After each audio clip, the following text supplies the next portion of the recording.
President Zelensky has repeatedly asked for a no-fly zone over Ukraine, so why isn't NATO stepping up to enforce one? You'll hear the answer directly from the NATO Secretary General and what President Zelensky had to say about all of it in just a second. But first, what's happening? You've probably already seen the devastation in Ukraine, partly caused by Russian airstrikes. Ukraine's president says a no-fly zone would effectively shut down those types of attacks, shield his people, and give them a fighting chance on the ground.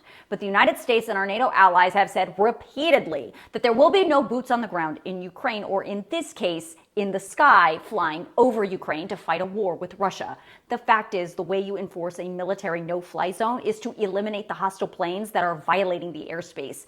To put it bluntly, that would set up a scenario where NATO planes and pilots, including some from the United States, would potentially be forced to shoot down Russian planes. And our assessment is that we understand the desperation, but we also believe that if we did that, we'll end up with something that could end in a full-fledged war in Europe, involving many more countries and causing much more human suffering.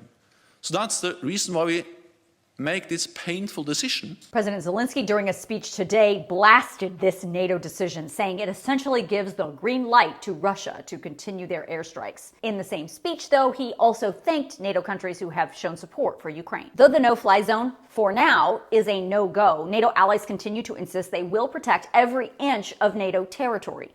NATO announced today it has placed 130 jets and over 200 ships on high alert and ready for deployment. This is in addition to NATO's other announcement earlier this week that for the first time ever, they were deploying a military group from the NATO response force to Romania.